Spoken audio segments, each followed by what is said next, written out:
mengumumkan keberangkatan tiba Duli Yang Maha Mulia Paduka Seri Sultan Perak Darul Rizwan Sultan Nazrin Muizzuddin Shah Ibni Almarhum Sultan Azlan Muhibbuddin Shah Al-Maghfurlah.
Bismillahirrahmanirrahim.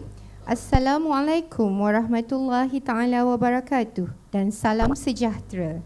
Menghadap Duli Yang Maha Mulia Paduka Seri Sultan Perak Darul Rizwan Sultan Nazrin Muizzuddin Shah Ibni Almarhum Sultan Azlan Muhibbuddin Shah Al-Maghfurlah, Chancellor Universiti Malaya.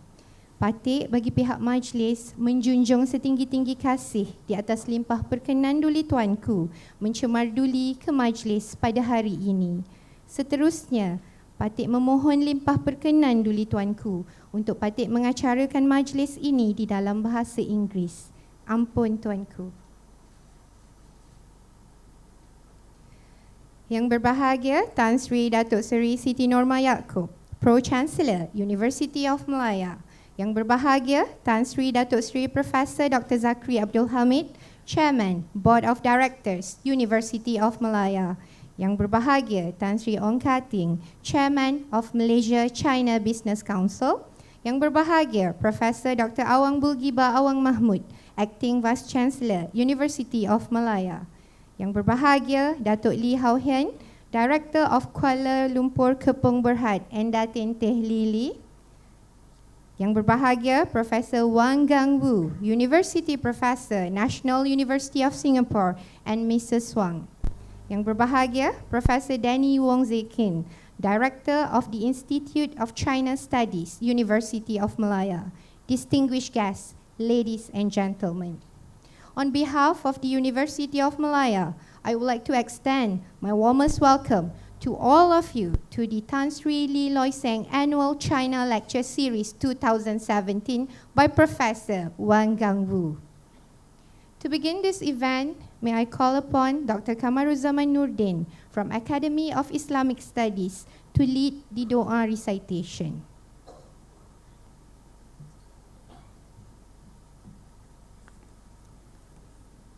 A'udzu billahi minasyaitonir rajim. Bismillahirrahmanirrahim. Alhamdulillahi rabbil alamin wa rabbil arsyil azim. Al-Malikil Qudusis Salamil Mu'min. Wassalatu wassalamu ala sayyidina Muhammad al-mab'uth rahmatan lil alamin. Allahumma ya Hamidu ya Majid. Verily of this wonderful evening, we are profoundly grateful to you for your grace and blessings for this special public lecture, especially with the presence of Duli Yang Maha Mulia Paduka Seri Sultan Perak Darul Rizwan Sultan Nazrin Muizzuddin Shah Tuanku Chancellor University of Malaya. We beg you to fill this occasion with your blessing and let this gathering be blessed with the spirit of brotherhood. Allahumma ya Fattahu ya Alim. We ask you for security in our religion and our worldly affairs, in our families and our properties. We beg you to spread your compassion and mercy upon us so this event will run smoothly and be avoided from any difficulties. Allahumma ya Dhal Fadli wal In'am, ya Dhal Jalali wal Ikram. we beg you to bless all the guests of honor in this special public lecture so that they will always be under your guidance in implementing their duties and responsibilities. Grant us your mercy and blessing in the forms of security, good health and perfection so that we could continuously strive towards excellence and great achievements. Safeguard us from any element that could diminish our peace and unity. Allahumma ya Qawi ya Aziz, ya fa'alu lima yurid. Extend your protection and patronage to your servant, our Chancellor, Duli Yang Maha Mulia Paduka Seri Sultan Perak Darul Rizwan, Sultan Nazir Muizzuddin Shah, and Duli Yang Maha Mulia Raja Permaisuri Perak Darul Rizwan, Tuanku Zahra Salim, as well as their children and all our leaders and society at large. Conclude our days in happiness and realize our hopes beyond our expectations, and let our mornings and evenings be accompanied by well-being, and let your mercy be our destiny and end result. Allahumma ja'al jam'ana hadha jam'an marhuma wa tufarruqana min ba'dihi tafarruqan ma'suma. Allahumma ahsin 'aqibatana fil umuri kulliha waj'al hayatana hayatan tayyibatan aminatan mutma'innah. Rabbana 'alayka tawakkalna wa ilayka anabna wa ilaykal masir. Rabbana atina fid dunya hasanah wa fil akhirati hasanatan wa qina 'adzaban nar. Wa sallallahu ala sayyidina Muhammad wa ala alihi wa sahbihi wa sallim walhamdulillahi rabbil alamin.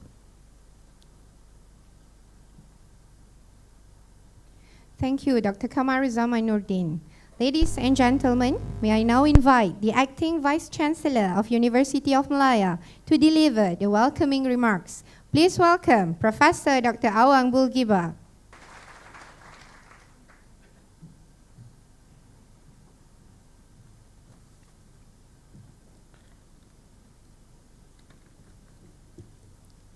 Bismillahirrahmanirrahim. Assalamualaikum warahmatullahi wabarakatuh.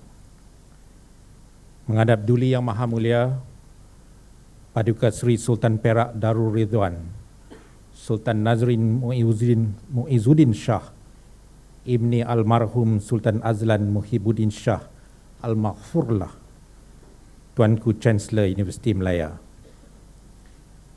Patik dengan penuh hormat dan takzimnya, merafak sembah menjunjung setinggi-tinggi kasih di atas limpah perkenan Duli Yang Maha Mulia Tuanku yang sudi mencemar Duli berangkat kecerahan umum Profesor Wang Gungwu pada hari ini. Patik sekalian, sentiasa mendoakan kesejahteraan Duli Tuanku dalam memayungi Universiti Malaya untuk terus maju dan mencapai kejayaan di peringkat nasional maupun antarabangsa. Keberangkatan Duli Tuanku sudah semestinya memberi semangat kepada patik sekalian untuk berusaha dalam memastikan Universiti Malaya kekal sebagai universiti terulung di negara ini. Seterusnya, patik memohon perkenan Duli Tuanku untuk patik berucap kepada para hadirin dan meneruskan ucapan dalam bahasa Inggeris. Ampun Tuanku. Distinguished guests, ladies and gentlemen, Assalamualaikum warahmatullahi wabarakatuh and a very good evening. On behalf of the University of Malaya, I am delighted to welcome all of you to the Tan Sri Lee Loy Seng Annual China Lecture Series 2017. This is organized together by the Institute of China Studies, University of Malaya, with the generous sponsorship of KL Kepong Berhad, which is going to be delivered by Professor Wang Gungwu, one of the most eminent historians on China today. China is growing and transforming rapidly. It goes without saying that today, China is one of the most important countries to Malaysia. It is the second largest economy in the world. Its spectacular economy, cultural achievements, political stability, and its energetic people are much to be admired by the rest of the world. Malaysia and China share a lot of common interests in investment, trade, cultural and educational exchanges, science and technology cooperation, and peaceful developments in international relations.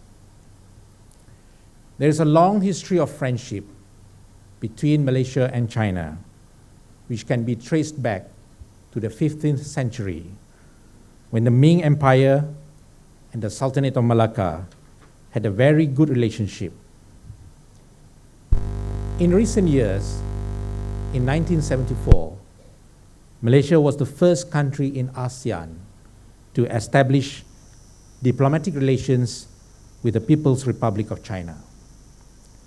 Thus began the long history of relationship and trust between the two countries. Since 2013, China has offered a win-win collaborative initiative called the 21st Century Maritime Silk Road. I believe that this initiative will spur more opportunities for both sides to engage in meaningful and productive cooperation between the two countries. As China rises and its relationship with Malaysia deepens, it is imperative that Malaysians should understand and study this magnificent country. And here, I am proud to say that the University of Malaya is leading the way.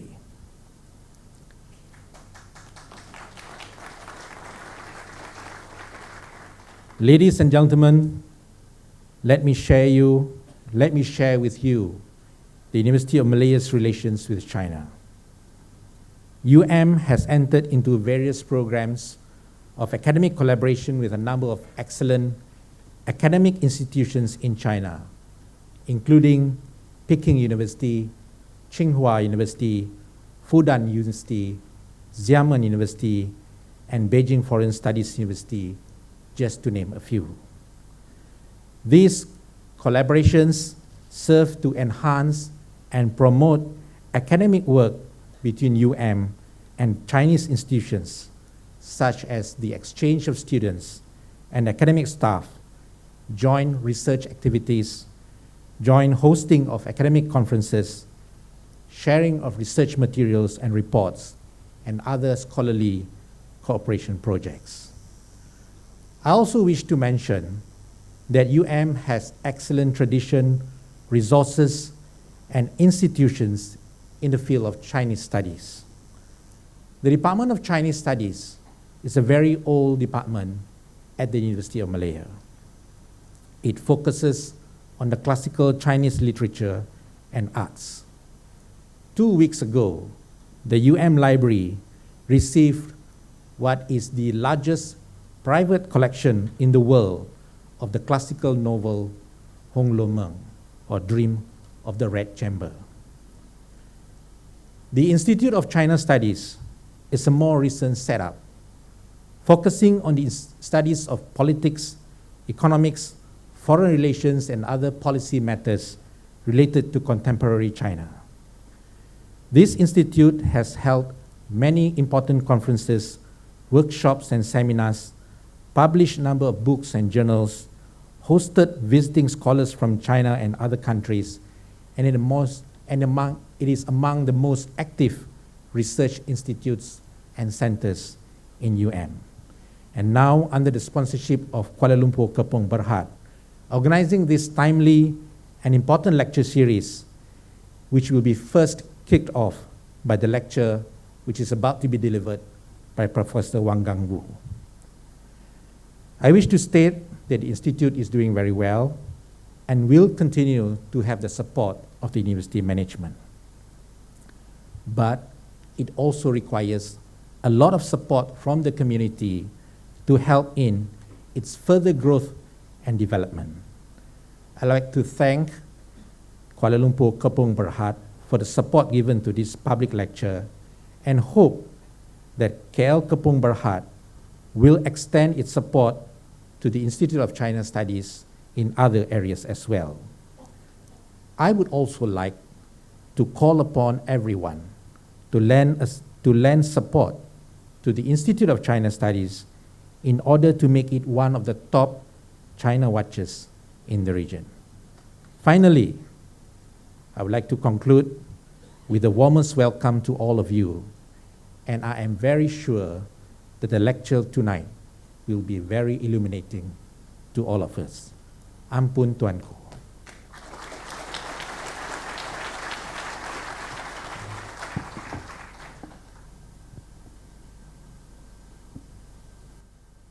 Thank you, Professor Awang.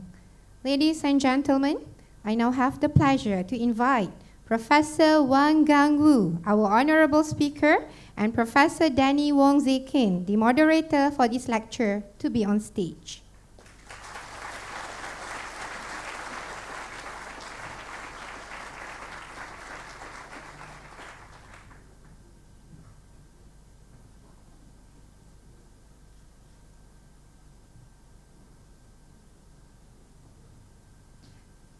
I now pass the event to Professor Danny Wong Zekin. The stage is yours, gentlemen.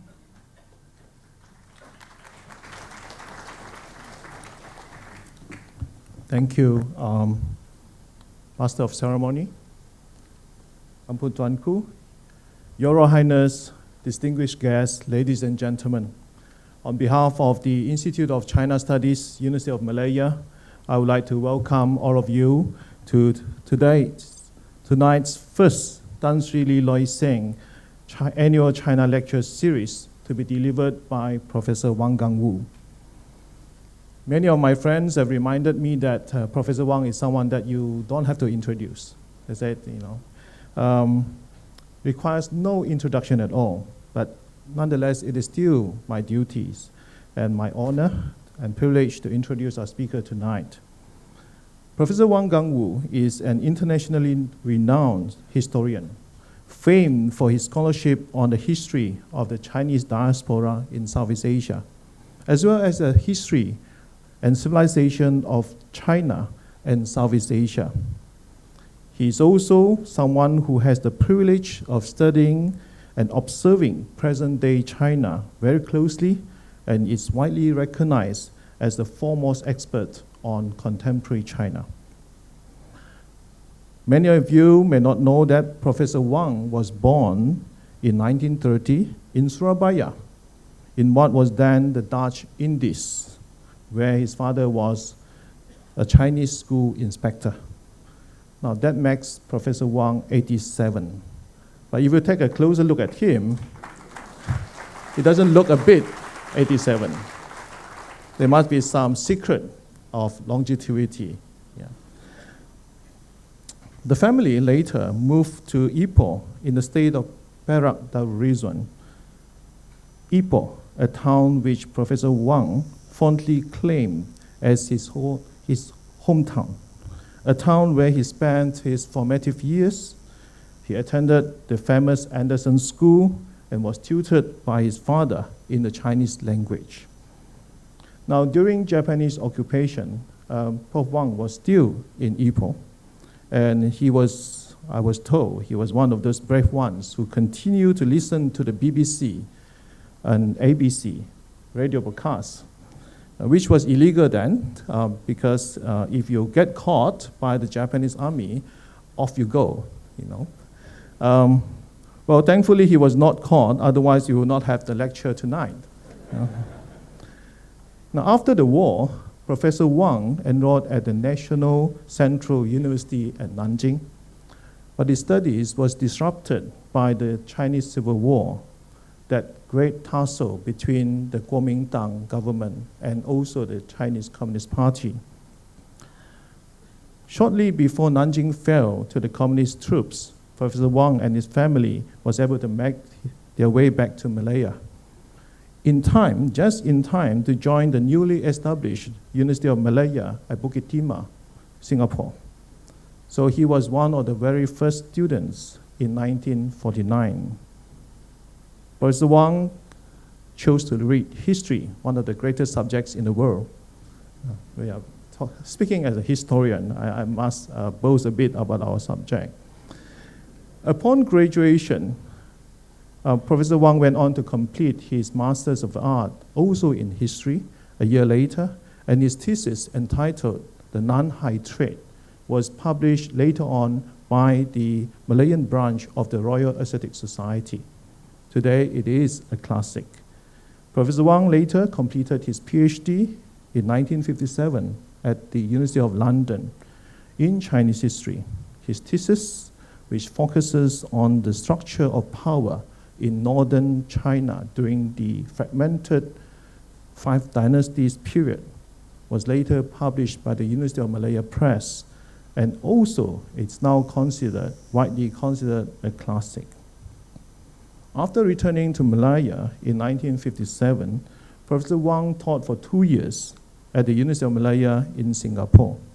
In 1959, he chose to come up to the newly established Kuala Lumpur campus of the University of Malaya in Pantai Valley, where we are today. By so doing, Professor Wang has the distinction of being one of the very first students of University of Malaya in Singapore, as well as being one of the very first faculty members of the University of Malaya in Kuala Lumpur. That is one distinction which I think very few actually were able to match. In University of Malaya, Kuala Lumpur, Professor Wang went on to become the professor of history and head of history department. He was also, for a time, head of the Chinese Studies Department and dean of the Arts Faculty. Professor Wang later moved to the Australian National University, where he became the professor of Far Eastern History, and later became the director of the Research School of the Pacific and Asian Studies. Between 1986 and 1995, Professor Wang was Vice Chancellor of the Hong Kong University. Now, he was widely acknowledged as the person who transformed the university and laid the foundation for the university to become what it is today.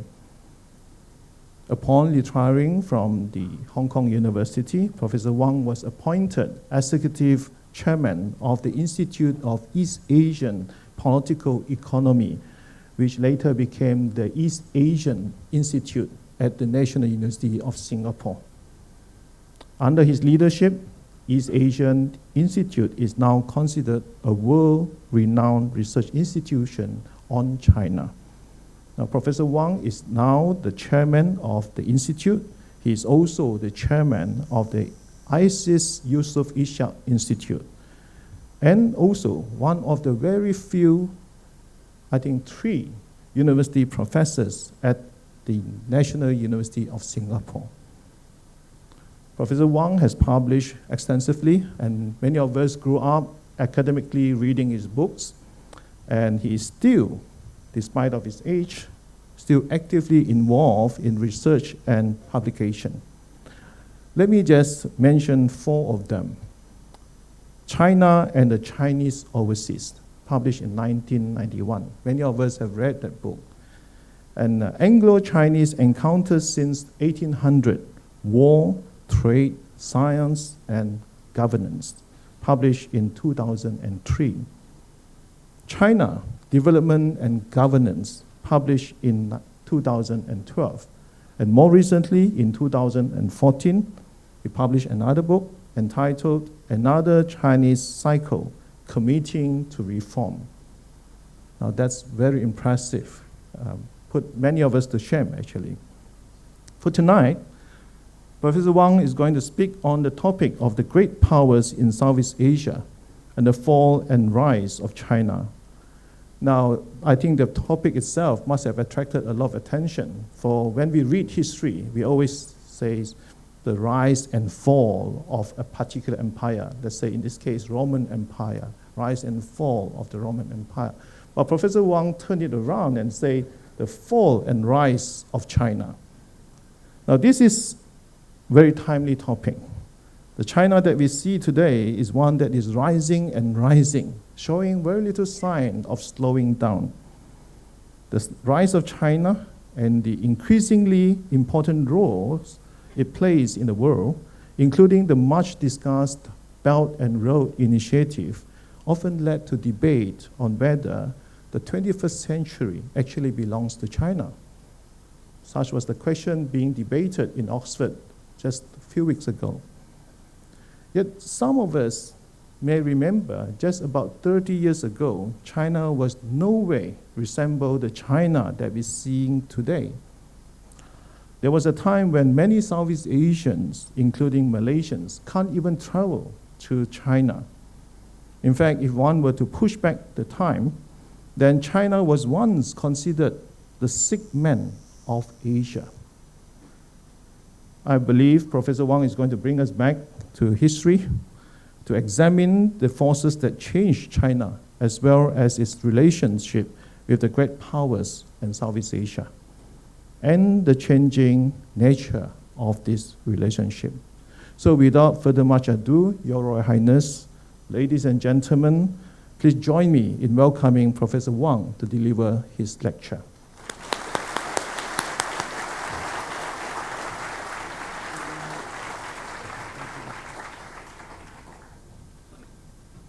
Your Royal Highness, Tuan Ku Chancellor, Vice Chancellor, distinguished guests, friends and colleagues, as you heard from Professor Danny Wong, I was part of this campus when it started, and you cannot imagine how delighted I am every time I come back and enjoy walking around the campus and seeing it again.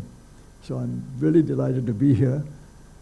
And I'm also very pleased to see how the Institute of China Studies have developed so well.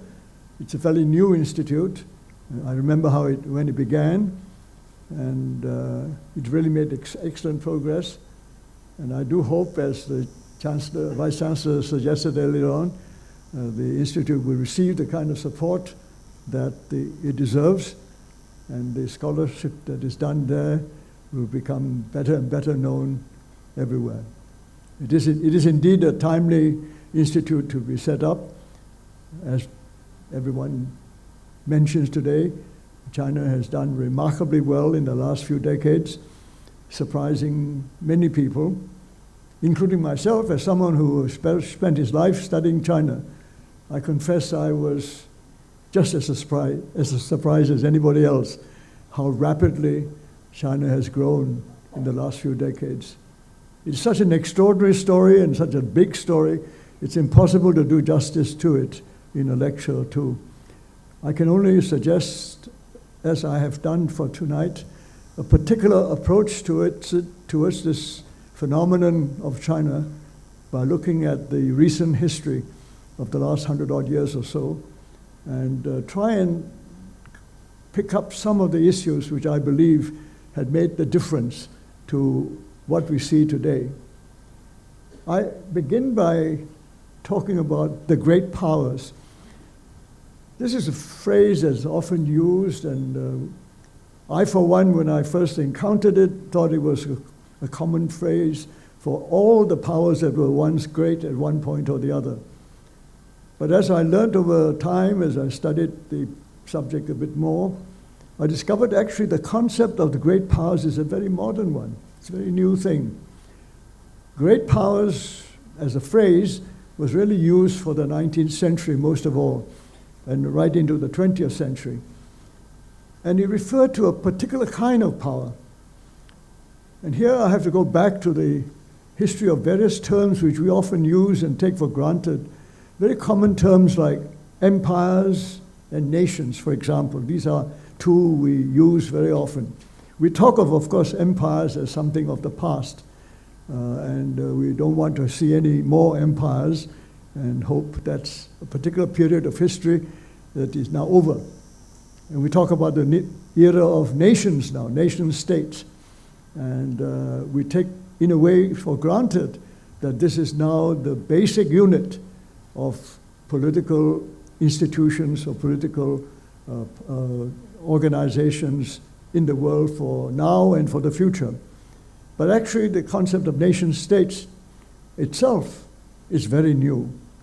There were no such thing as nation states really before the 18th century. And even then, it's really in the 19th century that the idea of nation became more widely accepted as one of the basic ways of organizing political units. But the word empire, however, is a very ancient one. And this goes back to, of course, the term itself comes from the Roman Empire, the imperium ideal. And in fact, when it was first used in this part of the world by the British, and by the French and others, they were very conscious of their Latin roots. The Roman Empire was the model of the empire. So we have often taken for granted that that model means that we've always had something like the Roman Empire, down the history, down to modern times. And what we see as an empire in the last 200 years was very much built upon that particular foundation of the Roman Empire. But actually, that's not correct. Empires have evolved into different kinds of empires over the centuries. The Roman Empire was a particular kind of empire. In the old days, we now apply the same word to other empires. We talk about the Chinese Empire, the Mughal Empire, the Mongol Empire. We talk about, in this part of the world, the Srivijayan Empire, Majapahit Empire, and so on. We use the word generally, Malacca Empire.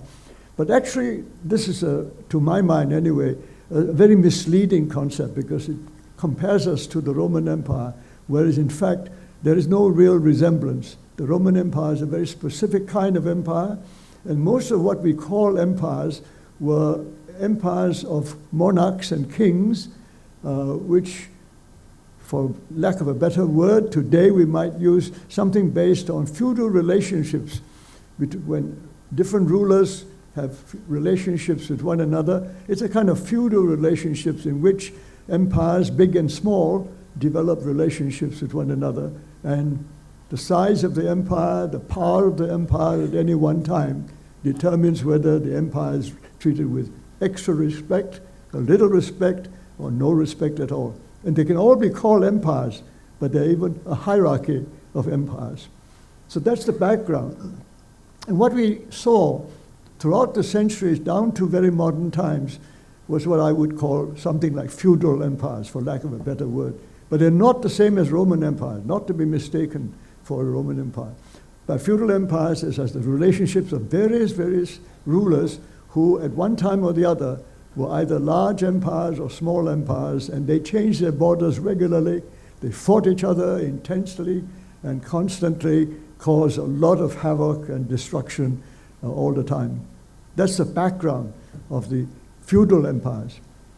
We used to empire now even wider, more generally today, in so many different contexts. And what happened since the Columbus discovery of the New World and the extension of the world from the Atlantic to the Pacific and the Indian Ocean, we've had different kinds of empires. These are, I might call them commercial empires. And you have to use an adjective because it's called an empire. People talk about the Portuguese Empire, the Spanish Empire, the Dutch Empire. But they were not at all like the Roman Empire. They were not territorial. They were primarily commercial. They took active part in trying to control trade, to control ports, to control centers of trade, and to in fact monopolize wherever possible the trading activities and facilities that were available. So they were primarily commercially determined based on idea of profit, and sometimes behind it all, a bit of missionary enterprise with some of the churches, the Catholic churches or the Protestant churches, offering attempts to convert people as well. But underlying it all was a commercial set of networks which spread gradually through the advance of shipping technology to ships going around the world, and the beginnings of what we now call, quite again another modern word, we call globalization. And globalization, I like to sum it up very simply as globalization is maritime. Because although we talk about continental globalization like under the Mongol Empire, which spread right across the Eurasian continent, in fact, it was never really totally global. It was always limited by land, whereas the navies and maritime outreach of all these commercial empires really globalized the world. They made the world totally accessible by sea, and that was the beginning of the New World altogether. And we in Southeast Asia, of course, was very much in the path of that growth as the forces of the West met across, on the one hand, from the Atlantic to the Indian Ocean, on the other hand, from the Atlantic to the Pacific Ocean. They met somewhere around where we are today. And as they did, they competed for commercial advantage, they fought each other, and built up their commercial empires. Some more effectively than others. As you know, the Portuguese Empire was no more than a string of ports. The Spanish Empire was a little bit different because they engage in territorial expansion on the New World, in the New World of what is now Latin America in general, Southern and Central America, and the other Europeans advanced into both Central America and North America. But that was territorial. But in this part of the world, to begin with, it was not territorial. Commercial, linking up all the ports. Now that origin was very important because what we saw was wealth being accumulated by successful trade, eventually leading to the great opportunities that were taken up by the British in developing the Industrial Revolution. And this Industrial Revolution was very much based on the capacity to control the world by maritime linkages right round the globe, and therefore reaching out not only to the markets, but also to the resources of the world, bringing them back to build up into this great industrial empire that the British had essentially formulated. The Industrial Revolution was a new beginning altogether. That is really important to our modern world because that transformed the economies of the Western European countries, and on the basis of that, they were able to build something quite different. And when I talked about the empires of the past, were commercial and feudal, they fought each other to such a point when they decided they need to solve their own problems and stop fighting each other while they concentrate on running the world. As they were discovering the world, they wanted to extend their power to the rest of the world, then they must stop fighting within their own Western European states. The Treaty of Westphalia, really a series of treaties, brought about a peace which was quite extraordinary for Europe because they were a very aggressive lot of people. They fought each other to a standstill over about 1,000 years. But with the Treaty of Westphalia, they came to an agreement that each state would have certain sovereign rights. They determined the idea of sovereignty, drawing borders, so that they would stop fighting each other, and so that they can expand elsewhere in the rest of the world, which they very successfully did. But in so doing, they planted the seeds of what became nations. There were still not many nations. In fact, at the Treaty of Westphalia, there was no such thing as a nation. The treaty was signed between empires. At that time, there were already empires, and kingdoms. Different rulers came to, and also not only kingdoms, but also bishoprics. Some of the church states were also involved. Princely states signed this treaties, a set of treaties. But as a result of which, however, the idea of a sovereign state with fixed borders made it possible for the next 150 years of development into something that became the nation state. Finally emerging really in the 19th century, the nation state. What this did, however, was something truly different. And it created something called, I would call them, national empires. Up to that point, we're talking about commercial empires and feudal empires. For example, the Spanish Empire in Latin America was very much a feudal empire. It was the empire of the royal house of Spain. And the king was in charge of all the developments. Everything had to, as it were, have his support before they could be done. And similarly, in the early days, the French Empire was very much a king. The King of France was in charge. And to some extent, lesser extent, and this is where the mixture, where the Dutch and the British were concerned, there was a mixture between the commercial empire and the feudal empire. The merchants of London and the merchants of Amsterdam did a little bit more than just allow the king to have his way. So that was the beginning of something. But what really made the difference, turned it all around, was that they began to see themselves as nations. I would probably, if I were asked to stick my neck out, say that the Dutch were the first modern nation state. Because when they got their independence from the Spanish Empire, based on a commercial empire, which had already started with their Dutch East India Company, they had the economic power to defend the frontiers of a very small country and made that into a distinct nation of Dutch speakers, Protestants who were anti the Catholic Church, and developed a sense of national unity that made the difference. From then onwards, we can begin to think of national empires. Similarly, the British followed soon after that. In fighting the Dutch in the series of Anglo-Dutch wars, which eventually the British won, they also developed the idea of a national empire. And when the French Revolution took place, definitely, when they got rid of their king, they also developed the idea of the French nation, a kind of sacred idea of a French nation, involving all the people, all the citoyens of France, as it were members of that nation. And therefore, the empire that the French built was no longer the king's empire, no longer even the court or the capital or the government's empire. It was the people's empire. The people of France were the head of that empire. Because in that sense, it was a national empire. At that point, the most powerful national empire, more powerful than the Dutch and the British, because they were not only at sea, they were empire on land as well.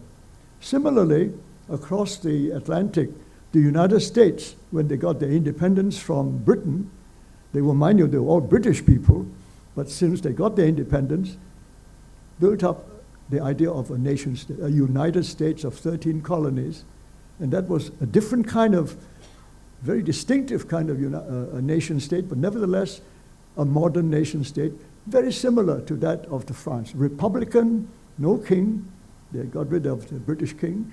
Republican nation states in France and United States, royal nation states in Holland and Britain.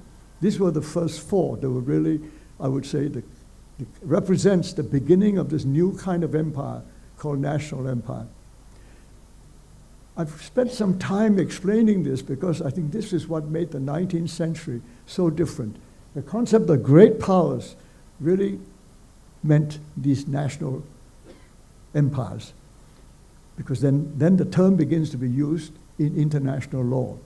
The international legal system, which was gradually evolving from the 17th century, 18th century onwards, by the 19th century, it became embodied as a whole set of rules and regulations that all countries, all nations were supposed to follow. It was still very limited in its application. It only applied to European kingdoms and European nation states. All the others were still feudal empires. For example, the Ottoman Empire was a feudal empire. Some people would even argue that the Austro-Hungarian Empire was a feudal empire. The Russian Empire was still pretty nearly feudal as part of the Tsar's empire. And certainly in Asia, whether it's the Mughal Empire, the Iranian, the Persian Empire, or the Chinese Empire, they were definitely regarded as monarchical feudal empires, not in the same class as the national empires, which was now formed as the basis of a new kind of state following international law, and therefore they were civilized enough to keep to international law. These were definitions used. In fact, if you read the early texts of international law, you'll have many references to whether that country is civilized enough to be treated as being worthy of inclusion in the international system following international law. And it was very gradual before the international law was spread beyond Europe. This is just to remind us what these great powers meant. National empires, where the rulers represented peoples, whole nations, the British nation, French nation, Dutch nation, and eventually others as well. And when the nation states in Europe began to form, like the Dutch example encouraged, and the Napoleonic France example encouraged the Germans to unite to become a new nation. They were not before that. It was not until the middle of the 19th century that we can talk about a German nation. It was not before almost the end of the 19th century before we can talk about the Italian nation. So these are very new states. But each of them took as a model the national empires that the British and French represented. So the Germans wanted to have their empire, the Italians wanted to have their empires, and even others spread out. And now we come to Asia. Up to this point, you can't talk about great powers in Southeast Asia. There were commercial empires, East India companies by the Dutch and the British, the Portuguese, string of ports, and the Spanish had the Philippines. That's about it. But from now onwards, from the 19th century onwards, once the other powers all came in, there came a period which we now know as the scramble for colonies. This was really a late 19th century development, when all these national empires begin to compete with one another in order to get as many colonies as they can. Up to this point, I would say, we can't talk about the kind of imperialism that we talk about in the last few decades. We talk about the period of the imperialist period. There was no such thing as imperialism. There were all kinds of commercial empires in competition, but not the same as the scramble for colonies, where the French and the British set out to collect as many territories as they can that they can control and make part of their empires. Followed by the Dutch, followed by the Dutch are weak by that time, but followed by the Germans very aggressively, the Italians on a smaller scale, then followed by the Russians, who, as they modernized themselves, and particularly after the fall of the Tsar. And what is most interesting in Asia was that in Asia, the countries that suffered from being pushed around by these great powers wondered what to do about their own nations. The idea of nations began to pick up in Asia, but nobody knew quite how to build nations at that point. Most of the countries in Asia were already colonies of the British or the French, Philippines, the Spaniards, and the Dutch, East Indies, but basically British and French. And what happened was one country responded brilliantly, and that was Japan. Japan was also in danger of being overpowered by Western powers. They saw the Opium War destroy Chinese defenses at sea, 2 Opium Wars from Hong Kong and then to Shanghai and then to Beijing. And the Japanese learned very quickly. They learned 2 things which are extraordinary. We look back at it now, 2 things which are still relevant today.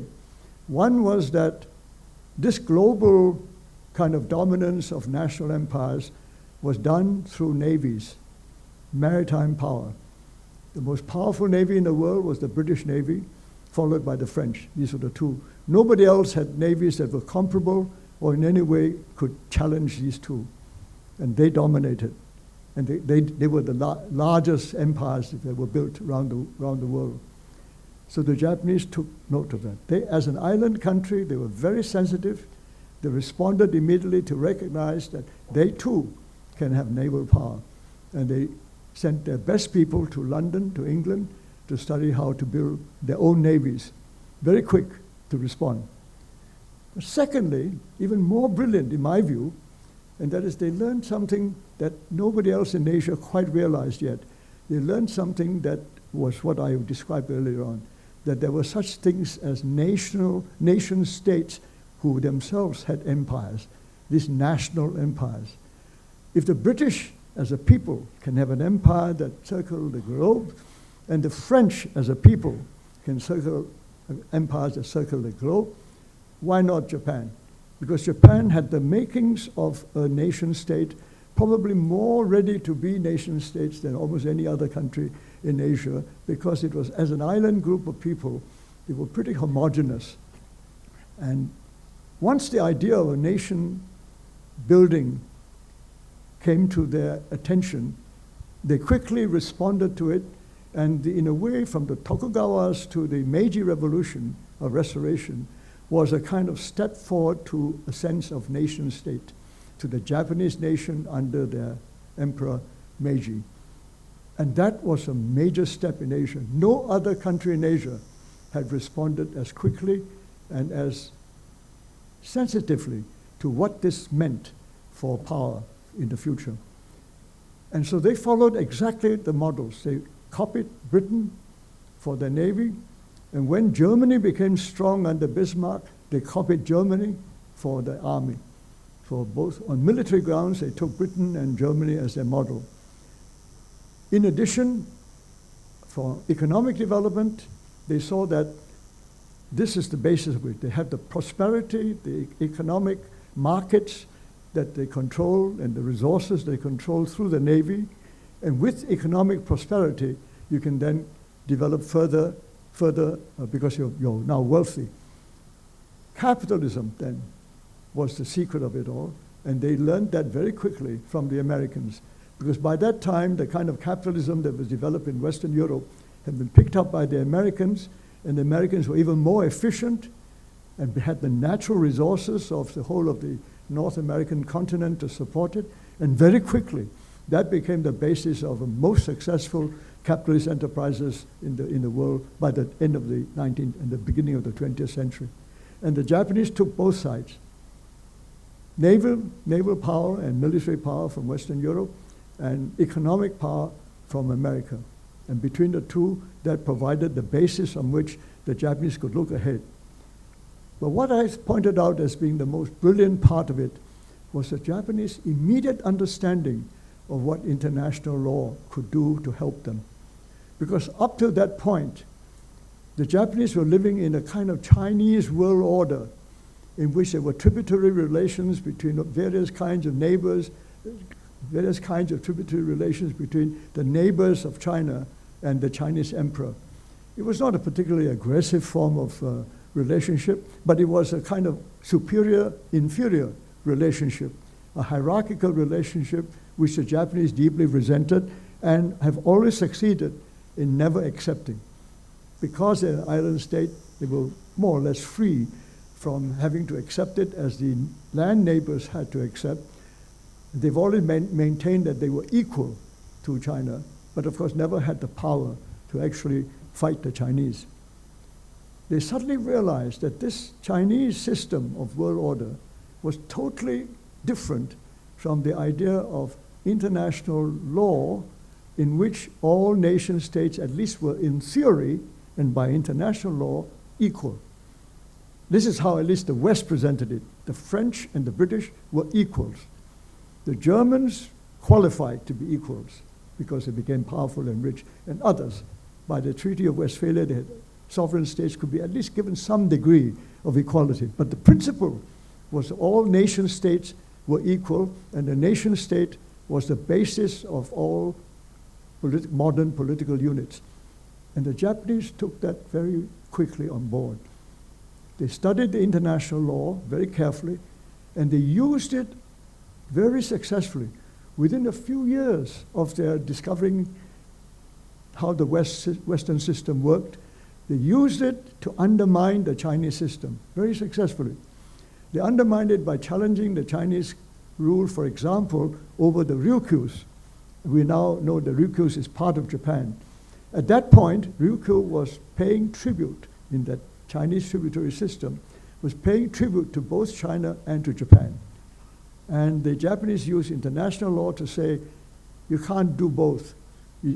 Is Ryukyu independent or not independent? If it's not independent, the Japanese said, it's actually part of Japan. The Chinese said, no, it's part of China because of the tributary relationship.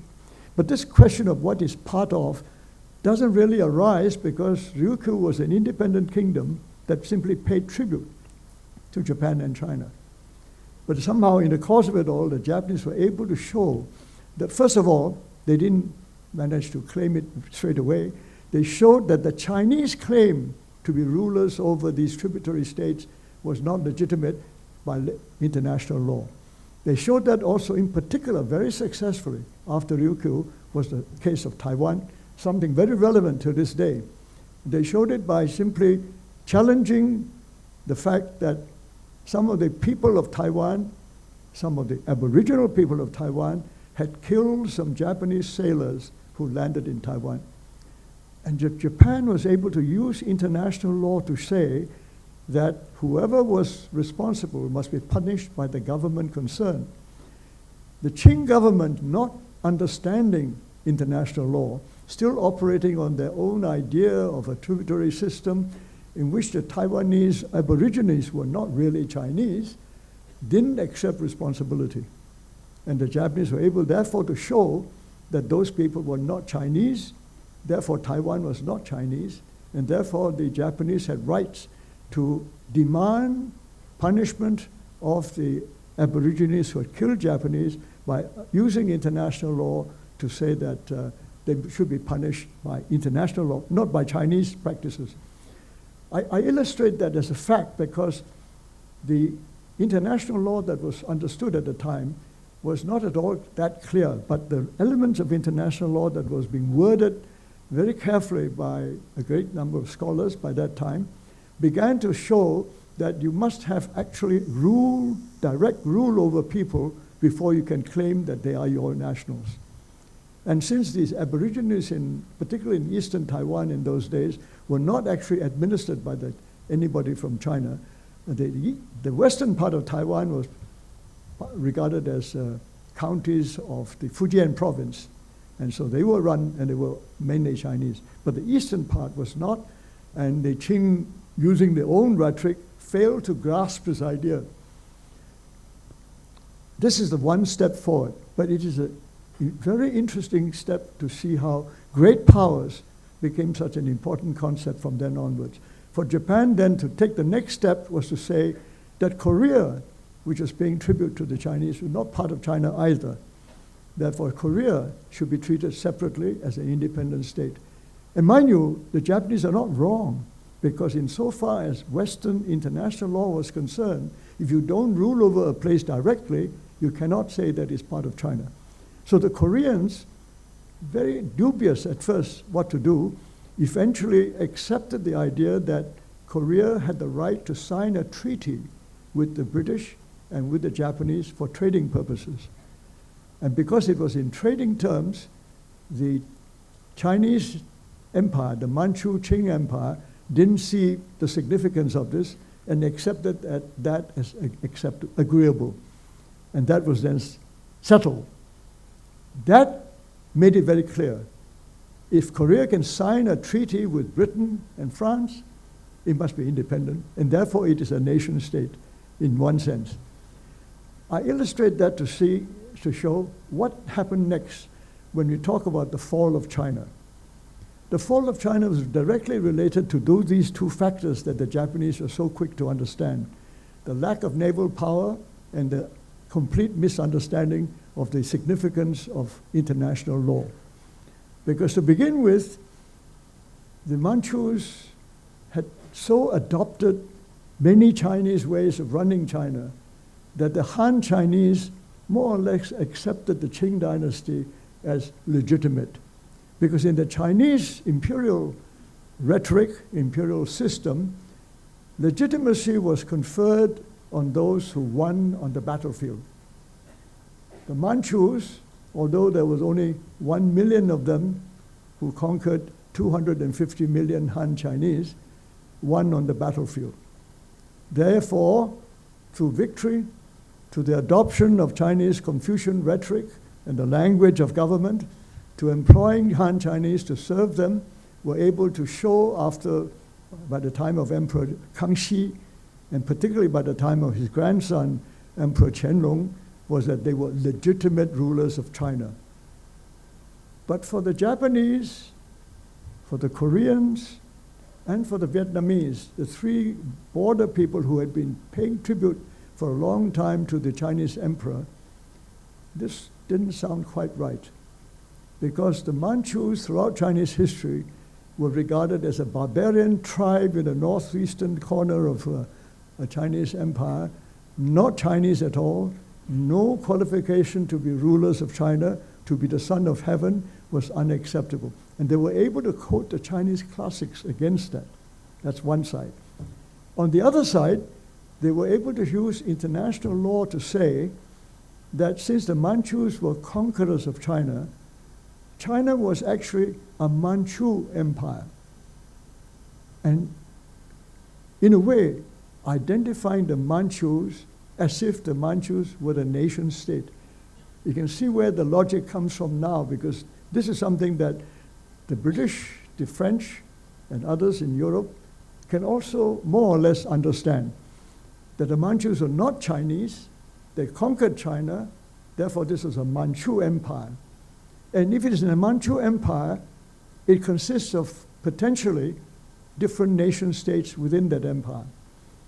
And therefore, like all these barbarous empires, like the Ottoman Empire, Austro-Hungarian, or Mughal Empire, Iranian Empire, the Ottoman Empire spread, of course, right through the Arab world, right across to the Mediterranean, and the Chinese Manchu Empire. These are all old-fashioned feudal empires that could justifiably be dismembered to become nation states. And they were successful. As you know, the Austro-Hungarian Empire became something like 7 or 8 nation states to begin with. The Ottoman Empire was broken up into something like 15 or 20 different nation states, partly Arab, partly Turkish, and partly right across the eastern part of the, western part of the Mediterranean, into Algeria, Tunisia, and Morocco, all broken up by, and the Ottoman Empire was broken. Similarly, the Russian Empire was also threatened. And the Mughal Empire, of course, was essentially dismantled by the British, bit by bit from the coast. Eventually, by the time of the Indian Mutiny, that was the end of the Mughal Empire, and it became, under the British anyway, British India. But in the case of China, the argument could now be made that China was not a nation state. It was part of a Manchu empire. And therefore, when the Manchu empire and Manchu rulers fail, and they're weak, and they're defeated, then the time comes when this empire can be allowed to develop into different nation states. And this is one of the reasons why there were many Japanese who supported someone like Sun Yat-sen. Now, this brings us back to something more familiar to us. When Sun Yat-sen, who studied in the West, in an English school, studied in Hong Kong, went to Hong Kong University, before it was a university, but to medical college, traveled in Europe and America, he developed the idea that the Chinese should be a nation. All these are nation states. China should also be a nation. And the Manchus are a bunch of foreign rulers who must be thrown out. And he was able to arouse the vast majority of the Chinese people, particularly in the South, who never really liked the Manchus anyway, never accepted them, to rise to get rid of the Manchus, get rid of these Manchu conquerors of China. And I was always, when I was young, when I studied Sun Yat-sen, I was very puzzled, always puzzled about why so many Japanese scholars and adventurers and soldiers, military people supported Sun Yat-sen. And in fact, even after the Japanese first started supporting Sun Yat-sen, even the British were sympathetic to Sun Yat-sen. Why were they so sympathetic to these people who were, in the eyes of the Qing Emperor, they were rebels and were troublemakers in the South? And I realized that it fitted with their concept of a nation state. Sun Yat-sen represented the Chinese nation state driving out the Manchu foreign conquerors, and therefore confirmed that the Manchus were simply an empire building, conquered the Chinese, and were there, but they nevertheless were foreign. And that's how it was interpreted in those days. Even by the Chinese who fought the Manchus, was justified because we were throwing out a bunch of foreign invaders. In that sense, China was beginning to be treated by the Japanese and the British and French as nation states by these great powers with their national empires. The Manchus were themselves a national empire ruling over about 300, at that time almost 400 million Han Chinese were ruled by probably about a couple of million Manchu aristocrats and their soldiers. And that was how it was interpreted. I was very struck by the fact that when the Europeans were dealing with China through the second half of the 19th century, so many of them did not study Chinese, they studied Manchu. Nobody in China studied Manchu, but scholars in France, Britain, Germany, in Russia were experts in the Manchu language because they were dealing with the ruling class of a Manchu empire. That's how they saw it. Now, the Manchu Empire, by 1800, was probably the most powerful country in the whole world. It was not only large, it was also pretty prosperous, something like 350 to 400 million people, and it was fairly united under the Qing Emperor Qianlong, the last great emperor of the Manchus, but followed by a series of very able rulers too. At the peak of their power, they were attacked by the British successfully by sea, something that the Chinese have never experienced ever in their past. They've had enemies, always coming by land, mostly confederations of tribes from Central Asia, Northern Asia, including Manchuria, and conquering China many, many times, and Chinese have had to fight them for many, many thousands of years. But they have never had enemies come by sea who could successfully defeat them. When the British defeated them, they were taken by surprise, but didn't take it very seriously. These were just people who came by ships. They have to travel and go away. We don't have to bother because they're no threat to a large continental empire like China. So the Mandarins, whether they were Han Chinese or Manchu aristocrats, all thought this was not a major problem. Sign a treaty, defeated, but sign a treaty, let them have a few ports, the 5 ports, open a few ports, and then we can continue. One day we'll chase them out. That's what they thought. What they did not understand was that this was something quite new. This naval power was not like anything they've ever experienced before. They still concentrated on their land enemies. If you look at the 19th century history of China, it's quite extraordinary. We now recognize that the real threat was really coming by sea, but for the Manchu rulers in Beijing, their enemies were internal enemies, rebels of one kind or the other, like the Taiping Rebellion of the Chinese Christians, of the Muslim rebellions in Yunnan, and in particular, the Muslim rebellion in Xinjiang in the northwest, which engaged the Chinese for many decades. Tremendous resources were spent trying to defeat these local, both Christian, Chinese, and Muslim rebels that the Manchus faced in the 19th century. All that time, devoting only a very small part of their resources to defending their coast, not recognizing the importance of having a navy, not recognizing that the whole world economy, the open market economy, was really the maritime economy, dominated by maritime trade and defended by powerful navies, whereas the Japanese did. Now, in a way, I've summed up what is the reason for China's fall. Not recognizing that the world was changing and being very, very slow to see that they were in danger. And as a result, maritime control was left to the British and the French, followed by the Americans, and then later the Japanese, dominating the trade and in effect controlling the economic development of China. Most of the resources of economic development were in fact along the coast. Most of the revenues should have been coming from that part of China, but actually they were in the hands of all the foreign traders, merchant companies, agency houses, all kinds of capitalist enterprises were dominating all that trade and in fact sucking out, as it were, the wealth of China, not very different from the way they were doing the same with India. They were essentially the same thing, selling cheap manufactured goods from Britain and taking out all the resources, of fine resources from India, and the profits going up all to Europe. They're doing the same thing to China, except that in the case of India, the Indians weren't in control. In China, they were theoretically in control, but not aware, not at all realizing that this was so fundamental to their future.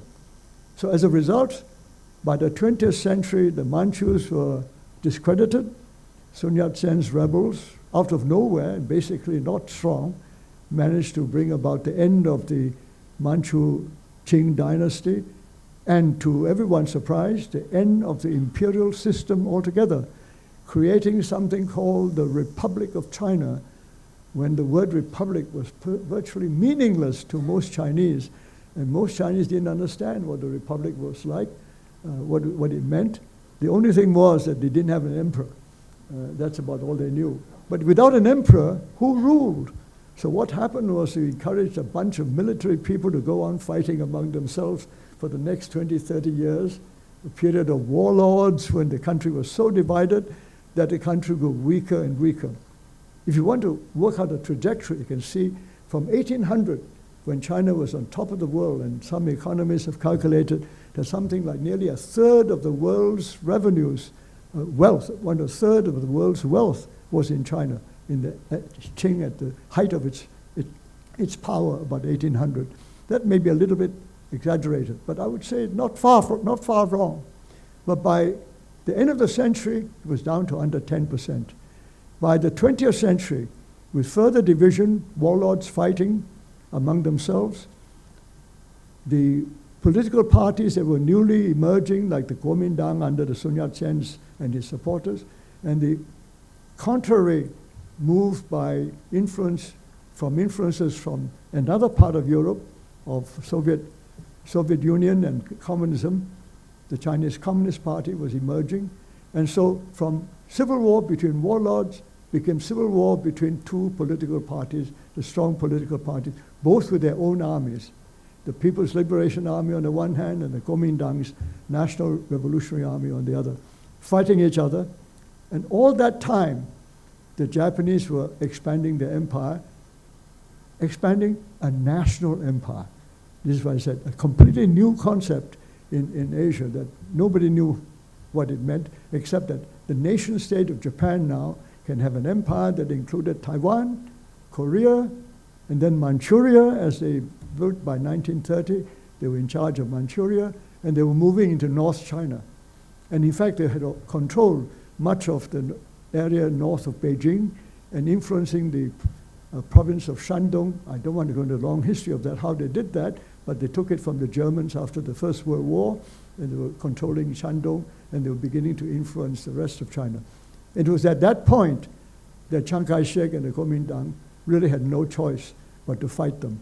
And the war started from 1937 to 1945. It was a war in which the national armies of the Japanese were far superior to the national armies of the Chinese, who had just begun.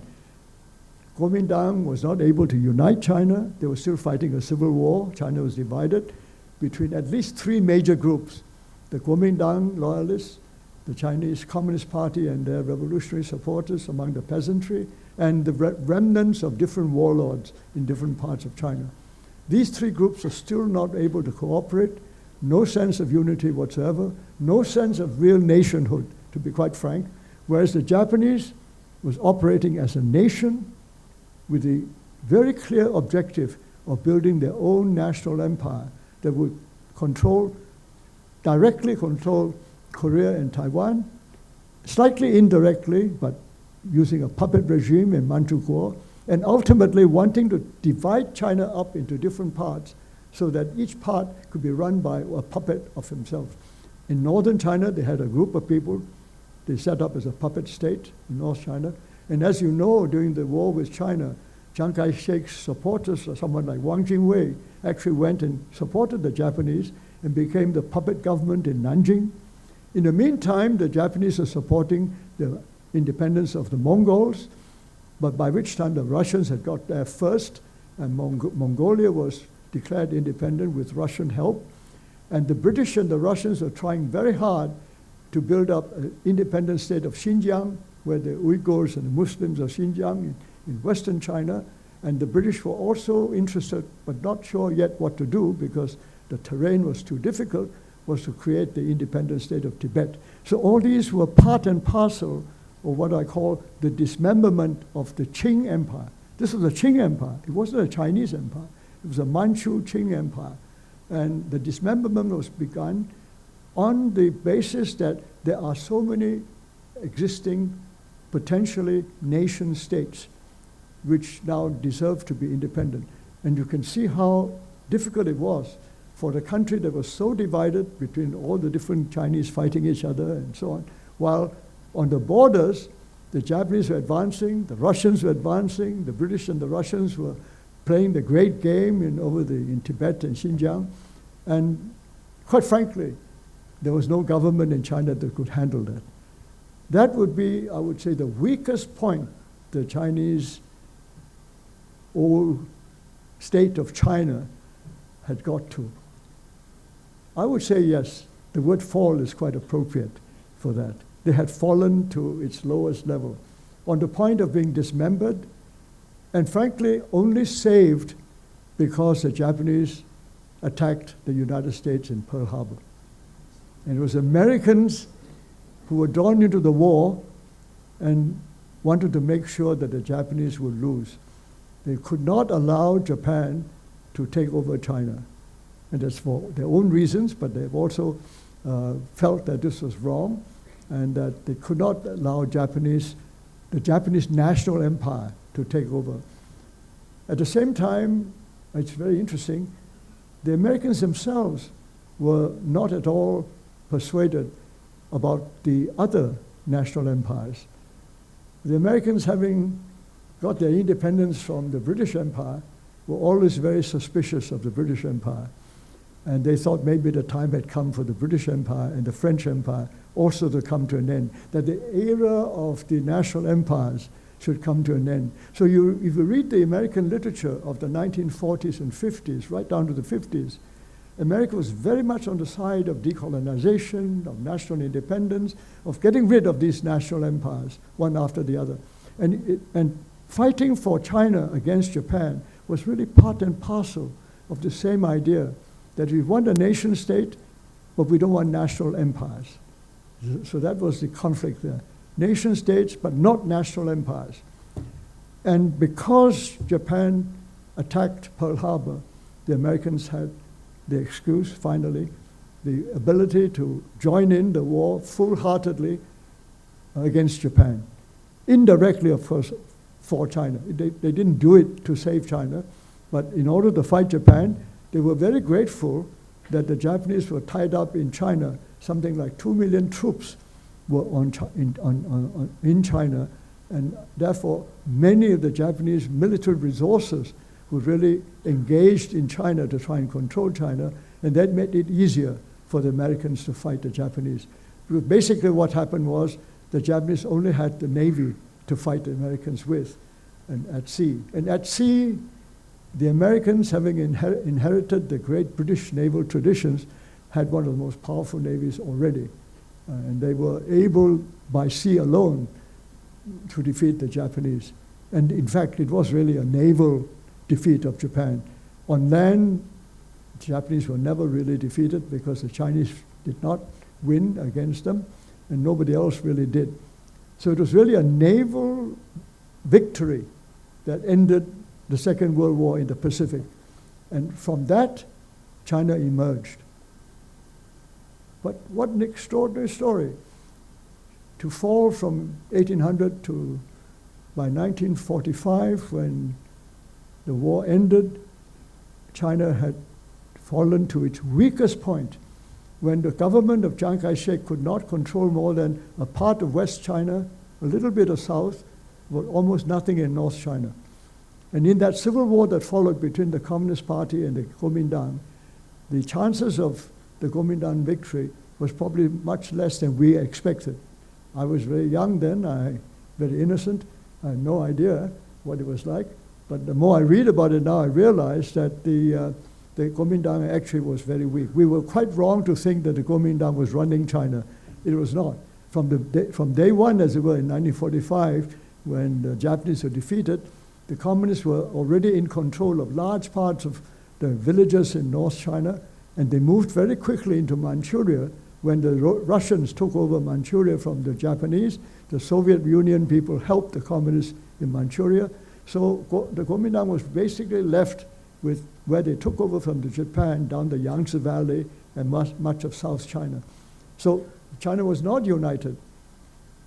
The rise of China began after 1949, not because of communism, But because Mao Zedong won on the battlefield, and by 1950 had united most of China, with the exception of Taiwan.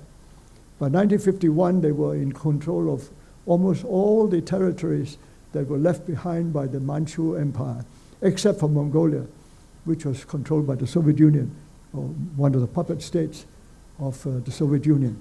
But for the rest of China, the People's Liberation Army marched into them, marched into Xinjiang, marched into Tibet, into Lhasa, and essentially united all of the territories except, as I say, Mongolia and Taiwan. Hong Kong was a very special case. I wouldn't go into that one. But you can see that to start with, the new start for China had to begin with unity, unification. I would say that the history of China in the last 50, 60 years since 1949 can be divided into two periods. The Mao Zedong period, which was essentially unification of China, controlling almost every corner of China that they could control, and bringing about a standardization, essentially turning all of China into one particular kind of state run by the Chinese Communist Party. That is Mao Zedong's great contribution to China. Whether he understood communism or not, whether the Chinese people understood communism or not, in a way it's irrelevant. What was relevant was unification of China, and on that basis, it made China strong. Because if you can unite something like, at that point, 400 million, 450 million people, and in fact the population continued to rise, if you can unite 1 billion people in such a large terrain, you just have to be powerful. You cannot be otherwise, unless your economy totally collapses. That Mao Zedong nearly succeeded in doing, and have the Chinese economy collapse during the Cultural Revolution. So he did a fantastic thing in unifying all this and almost destroyed it by economically reducing the country to great poverty and complete disarray. So the second period really began with Deng Xiaoping. And Deng Xiaoping, of course, was a very loyal follower of Mao Zedong, but eventually with the Cultural Revolution, he saw the mistake. The mistake was a failure to place enough emphasis upon economic development, overemphasis on political rhetoric, argumentation, ideological nonsense, in fact, most of it, with very little meaning to most Chinese people. And Deng Xiaoping awoke from his nightmare, as it were, of the Cultural Revolution, where he was himself a victim. And when he came to power after 1978, he completely transformed the whole system of development by opening up. Sounds very simple, but actually is quite remarkable. We look at the early history of from 1978 to 1990, thereabouts. How he did that was really quite an extraordinary story. It still hasn't been fully told, and I can't say I understand all of it. But what I can say is that the direction of change from what Mao Zedong did, for example, here's a very clear, obvious example. Mao Zedong moved all the most advanced industries, factories, manufacturing centers, and so on, from the coast into the interior, on the grounds that they would be further away from the Americans and the Japanese, who were then fighting in the Cold War against the communist powers. But he moved them all into the interior, partly also because he thought that would help the development of the interior. Deng Xiaoping recognized the great mistake that was. Instead, he opened up just the other way. Move to the sea. Let the sea be the guide, as it were, for future economic development. Open up your ports, not all the way, but to a greater and greater extent during the 15 years when he was in charge. More and more of the ports are open, and what it opened to was the world's global market economy. They didn't like to use the word capitalism. That's bad because they are socialists, communists. They cannot accept to say that they're in any way capitalist. But in effect, what they were doing was to open up China to the global capitalist economy and thereupon build a completely new kind of economic system. This was at a time when the Russians were still very powerful, and nobody knew that the Russians were going to collapse, that the Soviet Communist Party would collapse within about 13 years of Deng Xiaoping's reforms. By 1990, 12 years later, Gorbachev was virtually destroying the Soviet Union as a state, and then reducing it to the Russian Commonwealth, as they call it today. In the course of that, I don't think Deng Xiaoping expected the Soviets to fail either. But what he did expect was his economic reforms would bring a different way of solving the difficulties of China. And the Chinese were in a terrible state because of the Cultural Revolution. The Russians, on the other hand, had their problems. I won't go into that. But out of this, then, the two phases, unification and then opening up the economy to the market forces out there by sea, and using the maritime routes, developing, in fact, all the things that the British and French empires had succeeded, and the Japanese empires had succeeded in the past, using the sea for maritime trade and transporting goods more cheaply and further away than any other means that you can use by land. And thus, we have the last 40 years of the remarkable transformation, economic revolution in China that we now see today. Surprise, I think, to the Chinese themselves, certainly to the rest of the world. And now we have to learn what to do, faced with a rise of a powerful China today, not powerful militarily, incidentally, powerful economically. Militarily, it is interesting. What has followed is the other aspect of the two aspects I told you that led to the fall of China. One was a lack of a navy. The other was a failure to take advantage of international law, the international system.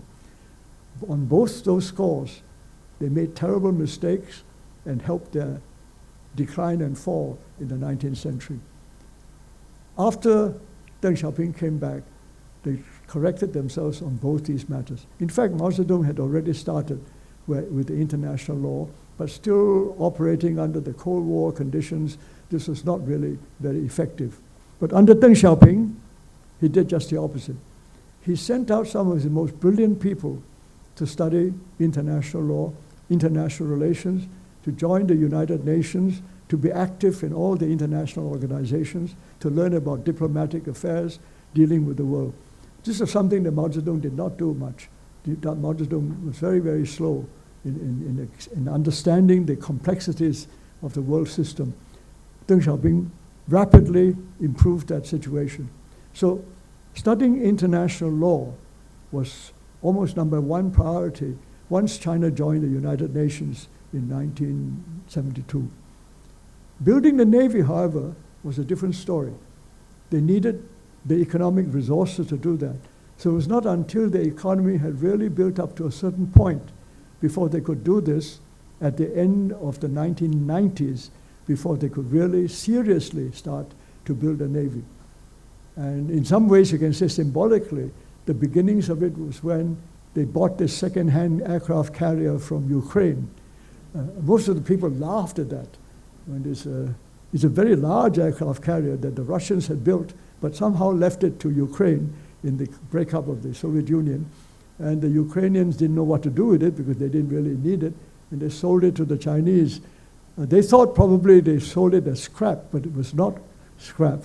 The Chinese used it as a basis to learn about how aircraft carriers are built, how they are used, why they are important, and they began seriously to look at the Navy. I'm oversimplifying. Of course, they had recognized the importance of the Navy quite early on, but never had the resources or the opportunity to develop it. I can't resist telling one story about the Chinese Navy. And that is that when the Chinese realized how important the Navy was, they asked the British to help them build a Navy. This is when the Japanese were already sending their best students to Britain to build a Navy. And the British, who were very smart, thought, training the Japanese is all right. Small little nation can't afford to train the Chinese. If the Chinese build up a navy, that would be the end of the British Navy. So they declined. They refused to train the Chinese Navy. So the Chinese had nobody to turn to because they didn't have a navy. They turned to the French. And the French were very generous. They trained the navy. So when the Fuzhou naval dockyards were built up to build a navy about the 1870s and 80s, they were trained by the French. The British won't do that. We trained the Japanese instead. And the end of the story is very obvious. You all know what happened. In the Sino-Japanese War of 1894, the British trained the Japanese Navy, completely destroyed the French-trained Chinese Navy. That reflects the relationship between the British Navy and the French Navy. But it was the product of it, was, of course, was the fatal product was China's Navy, was completely destroyed. And the Chinese never, for the next 100 years, they never had the resources or the opportunity to rebuild that Navy. They were divided, they were fighting the Japanese, they were in the losing end. When the Chinese Communist Party won in 1949 against the Kuomintang, they didn't have a single ship. They didn't have a single ship. It was entirely a battle won on land. Entirely won on land. And they never thought about a navy. I learned about this very late in life when I discovered that they only started thinking about a navy in 1949 or 1948, end of 1948, just before they crossed the Yangtze River to try and take Nanjing. They didn't even have a ship. So it was a purely land-based army. So you can see they had no idea how to build a navy. And when they were allies of the Soviet Union, asking the Russians to help them build a navy wasn't any good at all. The Russians were no good at navies anyway. They never had much of a navy to speak of. So the Chinese really struggled. In any case, they weren't really in a position to do much about it and felt very, very humiliated by the simple fact that while they talked about unification and threatened to take Taiwan and so on and so forth, they were totally not credible. They didn't even have the ships to cross the Taiwan Strait to take Taiwan. And the Taiwanese knew that. Of course, the Americans knew that, the Japanese knew that, everybody knew that. But here they were talking about unification with Taiwan without the ships to even cross the Straits of Taiwan. It's totally incredible. And nobody took them seriously for a long time. So bearing all this in mind, it was not until right at the end of the 20th century that they began seriously to build a navy. And now we're watching the rise of a new Chinese navy.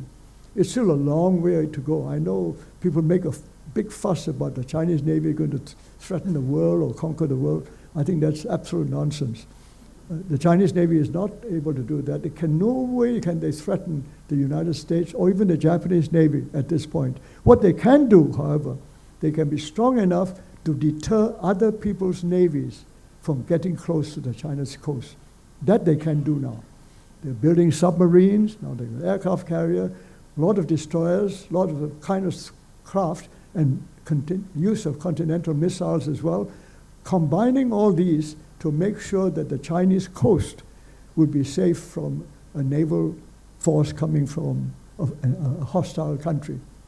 But essentially what they want to do is to be credible as a maritime nation, open to the market economy on which they now depend.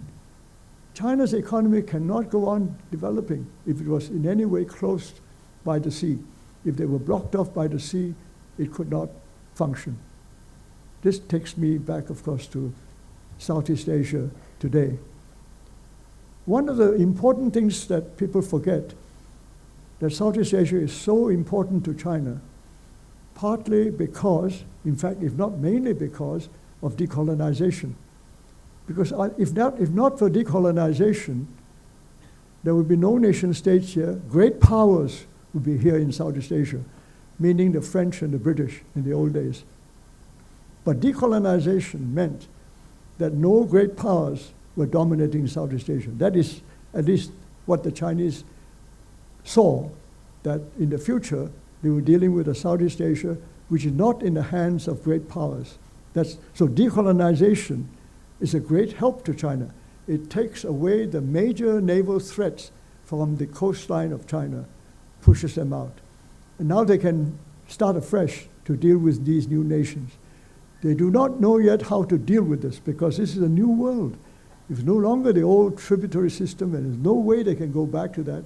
Now they're going to deal with an international world system through international law, and there are now 10 nations in Southeast Asia after the end of the Cold War that they have to deal with. This is something new to them, but it has been a great benefit to China's sense of security not to have the great powers control any part of the 10 Southeast Asian nations. This is, I think, how the Chinese see it. On the other side, something else has happened which, again, nobody anticipated before. And that is that with the rise of China's economy, with the rise of India's economy, again, something few people anticipated that it could happen so quickly, and of course with the tremendous economic power of Japan still very strong, the whole of Asia has been economically transformed. And that means that the center of economic dominance or economic power is shifting. In fact, some people argue it has already shifted to Asia, from the Atlantic to what we might call the Indo-Pacific. I emphasize Indo-Pacific as compared with Asia-Pacific because I want to emphasize the maritime nature of this global open market economy, because I think that makes a difference. And for China, it definitely makes a difference, because now that they understand the maritime nature of the globalized economy, they respect it, and they want to learn to control it, to make full use of it for their own interests. The whole economic development now depends on being able to at least kick the seas open for themselves. In that context, if the Indo-Pacific becomes the inheritor of the Atlantic economic base that had dominated the world for 200 or 300 years, and it does shift to this part of the world, then Southeast Asia's place becomes very, very different indeed. Because then you see Southeast Asia as being in between the two great oceans. Not only just a passageway, but 10 countries that actually bestride the two oceans, the Indo-Pacific, that will now be a greater focus of global economic developments for the future. Now, if that trajectory follows what I suggest, then Southeast Asia will become even more important, more strategic for everybody, not only for the Chinese, for everybody. But the Chinese know that very well. This takes me to the last point. I mentioned earlier on that the naval part is one point, that they now understand the need to have at least naval credibility to defend your naval maritime global interests in economic resources and markets. But secondly, they have to learn, and they've had some time to learn and still learning how to deal with the international legal system. The international world order today, based on what we call rules-based international law, how do they navigate in that terrain? Here's where the South China Sea becomes so crucial to them. South China Sea, they have traditionally recognized as their sort of fishing ground. They're part of their extension of their maritime interests. South China Sea, of course, also has been similarly valuable to the neighboring countries, particularly to Vietnam and the Philippines and northern Borneo, even to some extent Cambodia and Thailand, or for their fishing and other resources and navigation transport lanes. But the question of international law has never been fully applied to the South China Sea. It was only in the UNCLOS, the United Nations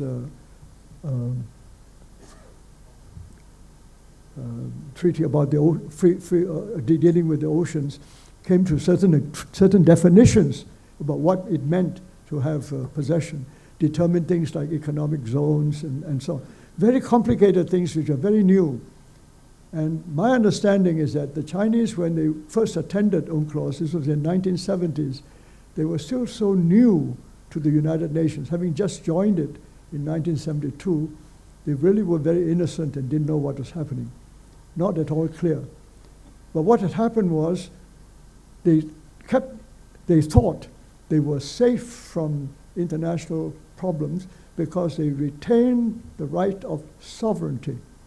This idea of sovereignty, it's a very funny idea because sovereignty was not a term understood anywhere in Asia by anybody. It was invented in Europe. It has limited uses even in Europe itself, what exactly sovereignty meant. But in today's terms, every nation state now uses the word sovereignty as if it is something really sacred and has always been there. Strictly speaking, that is not quite correct. It's, as I mentioned earlier on, it was invented as a term with the Treaty of Westphalia in the 17th century.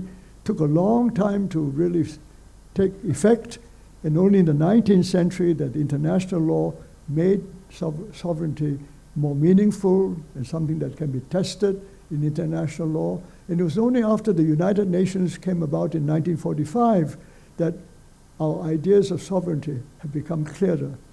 And in the context of decolonization, the new nation states like ours in Southeast Asia, sovereignty, of course, has become very important to how we justify our borders, how we regard our neighbors, how we protect our interests, and so on.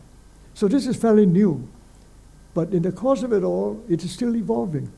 As we know it, the idea of how international law is applied to the sea, how it applies to sovereignty in new nations, how people are still arguing about borders and so on, shows that it is still something you might call work in progress. The Chinese have had problems with that. In their own history, they have never encountered something like international law.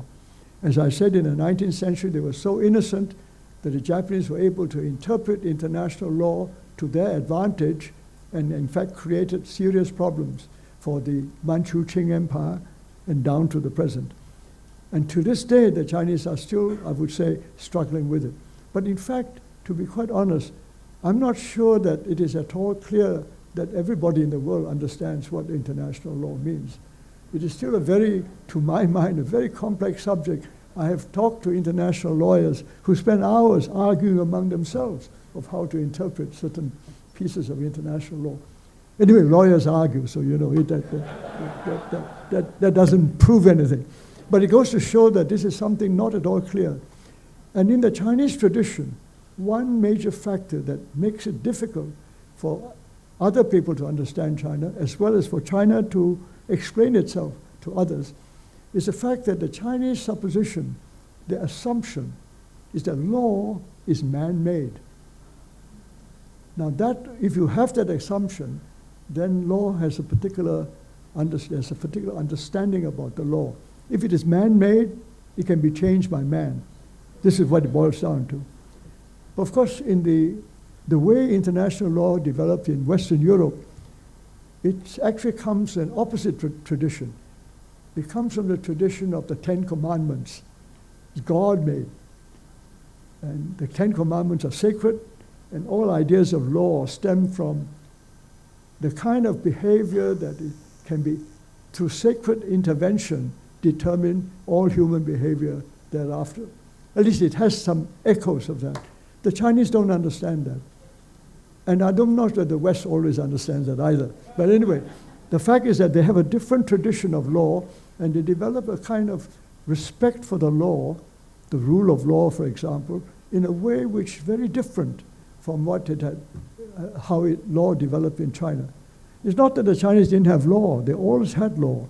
You've all heard of the legalists as the major competitors against the Confucians from 2,000 plus years ago. And it was the legalists that set up the Chinese empire. The Qin Empire was actually founded by legalists who believed in the supremacy of law. But their law, they understood it, was always man-made. The law was made by the emperor, and the emperor was above the law. Now, that is a different tradition, that the emperor made the law and the emperor was above the law. The West somehow had developed the other way around, to the point that law is made by God, higher. Even the rulers have to obey the law because it's a higher law. The Chinese don't seem to have that. And I don't think it's at all easy to explain to the Chinese that particular tradition, and just as difficult for the Chinese to explain their understanding of law as being man-made, and therefore man can remake or unmake or redesign and find new laws that would better suit conditions today. You can see that with that difference, it's a very difficult relationship of understanding different ideals, different one to bridge. And this will probably remain with us for a little while longer until we sort it out. In the meantime, of course, there's room for plenty of disagreements. And the South China Sea is just one example of it. I know for us in Southeast Asia, that is very crucial because it borders on at least 8 out of 7 or 8 of our 10 nations in Southeast Asia. So we're very concerned. But it is not only China, it's not only the South China Sea. Everywhere else, the problem of how to deal with the sea and how law applies to the sea is not yet a matter that has been fully settled, and it will continue for a while. But I want to end with this because we now say the rise of China this time round was to do with understanding of the maritime nature of a market economy and a new understanding of what an international world order based on the idea of equality of nations really means. And they've got to get used to it, they've got to learn about it. But this is a learning process. In a way, to think that the Chinese should understand this perfectly is probably premature. We must expect that this is a learning process. But in the meantime, what next? And I conclude on this point. Southeast Asia will become more central if the whole world economy moves from the Atlantic to the Indo-Pacific. The centrality of Southeast Asia, by being located where it is, between the Indian and Pacific Oceans, means that more and more countries will pay more attention to Southeast Asia.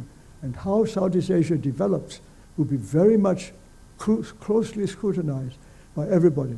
Already you can see that in the last few years, you can see more and more countries from Western Europe, the Americas, South America, North America, elsewhere, Eurasia, growing interest in Southeast Asia.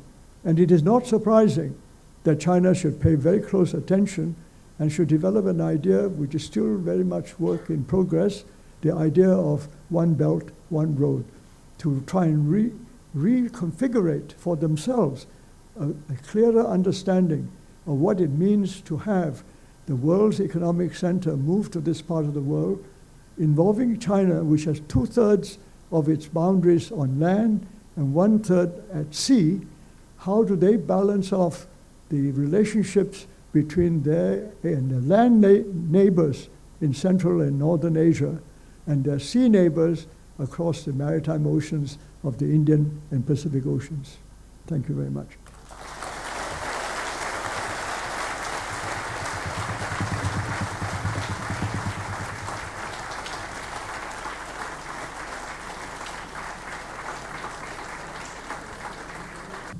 Your Royal Highness, ladies and gentlemen, I think we have benefited a lot from Professor Wang's deliberation on this very important topic. Now, it's getting late, but no public lecture will be complete without some Q&A. So we will limit the Q&A session to perhaps just a few questions. We would appreciate if you can pose your questions very briefly, identify yourself. We have 2 mics on the aisles, both sides of the aisles, or we have people running about if you have some questions. Yeah, please.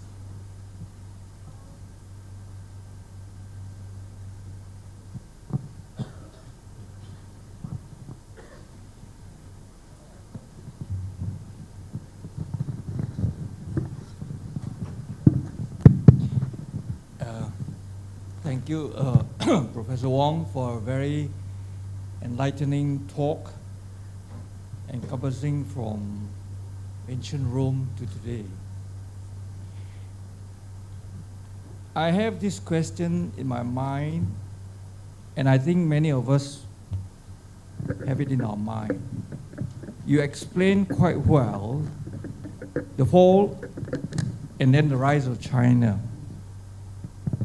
My question to you is this: the system that Deng Xiaoping introduced, the economic and the political system, I think it's no problem in the short term.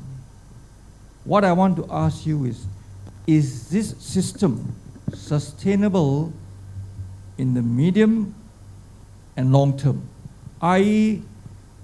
20, 30 years, maybe even 50 years?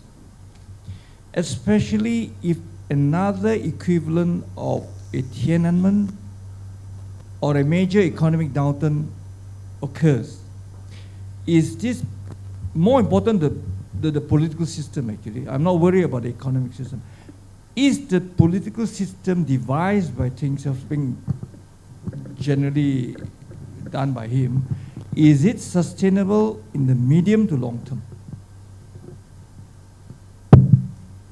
Thank you for that question. It's a very difficult one to answer from outside. I've always imagined or tried to imagine what it's like to be a leader in China. Trying to run a country with 1.4 billion people of that size and that complexity. How does he sleep at night? The problems are indeed many. In fact, it's always been a matter of wonder how the Chinese have kept themselves more or less one, with breakdowns every now and again, but always uniting and regaining their strength over the last 2,500 years. It's quite an extraordinary story, because if you look around, there are no other parts of the world that have been able to do that for so long and so successfully. And yet at the same time, you're quite right, it's the political system that they have devised is still very fragile in some ways. Fragile because it's too much dependent on a small number of people at the top of the Chinese Communist Party. It's fragile because the relationship between the 89 million Communist Party members and the rest of the population is a very uncomfortable one, because the vast majority of the people don't understand what communism and socialism means to them. It doesn't mean very much. For most Chinese people, what is important, and this is the crux of it, I think, and why the Chinese Communist Party has succeeded so far.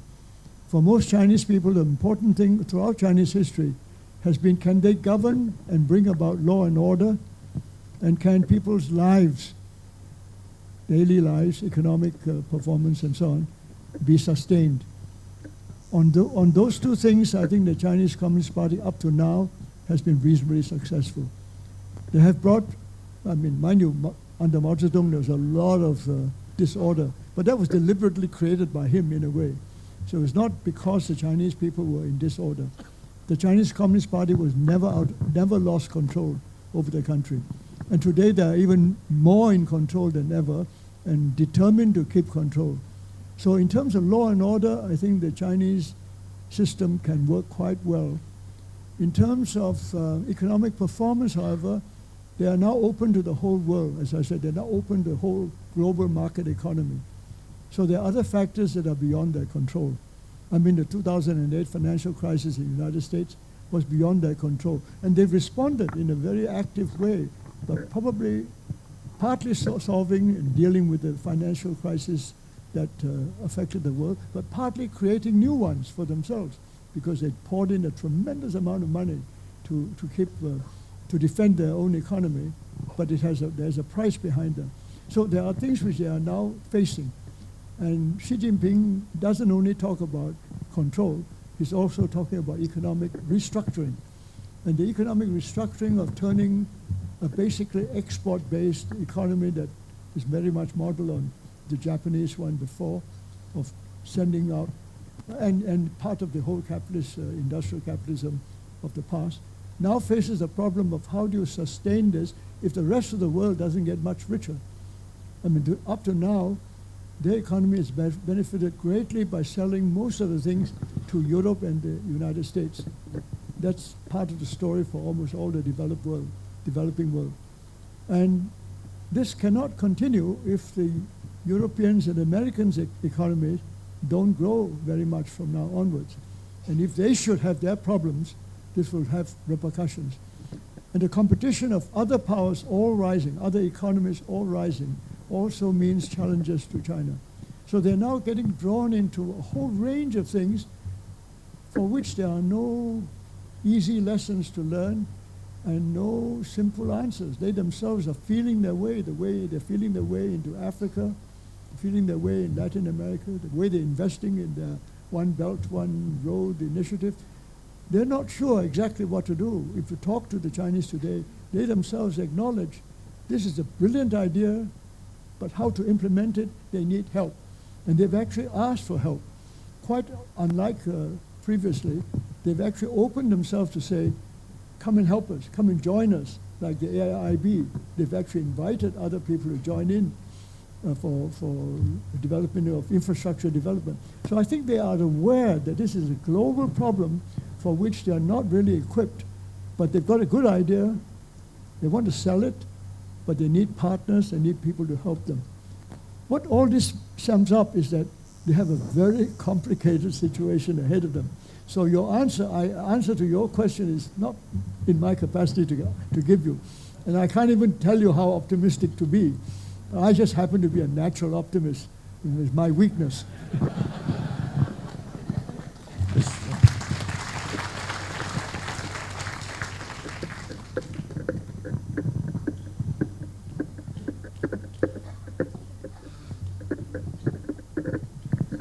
Thank you. Thank you, Professor Wang. Stephen Leong from University Tunku Abdul Rahman, formerly member of History Department during the last century, and currently also visiting ISIS fellow. Professor Wang, it's good to see, good to hear you mention that Southeast Asia will be a very important region. And when I look at Southeast Asia, I can't help but think of that if the region wants to play an important role, the focus clearly would be on institutions, organizations, and so on. And I noticed that you did not mention ASEAN, okay? Now, for some, ASEAN has not achieved much, they talk a lot, and so on, okay? And I have this magazine here, Asia Week, in the year 2000. This is aftermath of the Asian financial crisis, okay? And the cover is ASEAN dying? Is ASEAN dying? Okay? As you know, ASEAN has not died. It's moving along. But interestingly, Asia Week died. A couple of years after this magazine came on, okay? So, could you comment on the prospects of ASEAN? Thank you.